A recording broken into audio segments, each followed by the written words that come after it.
বায়া প্র্যাকটিস কিভাবে করব।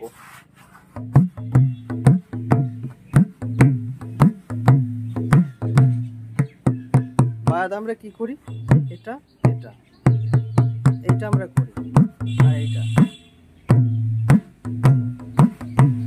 আর এর সঙ্গে একটা যোগ হয় কি,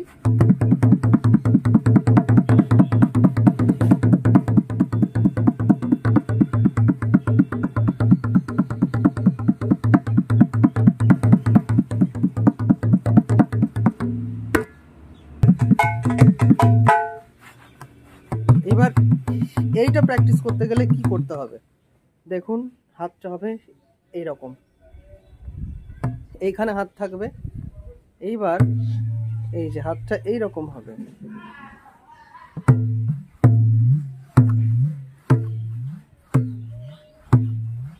এইটা দেখুন আস্তে আস্তে করে দেখাচ্ছি।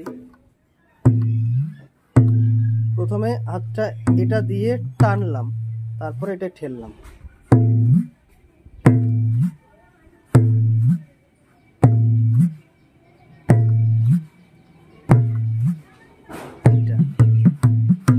এইবার কি আপনারা প্রথম যখন করবেন তখন কিন্তু সমস্যা হবে না, এটা প্র্যাকটিস করতে করতে হবে, এটা কিন্তু একদিনের জন্য না, আমি এখনই প্র্যাকটিস করলাম এখনই হয়ে যাবে সেটা কিন্তু কোনোদিনই সম্ভব না, তাকে কিছুদিন প্র্যাকটিস করতেই হবে।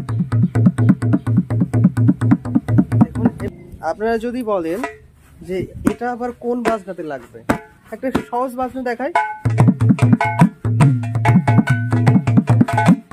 এগুলো বায়ার স্টাইল, মানে বাজনার মধ্যে সৌন্দর্য বৃদ্ধি করার জন্য এগুলো বায়ার স্টাইল।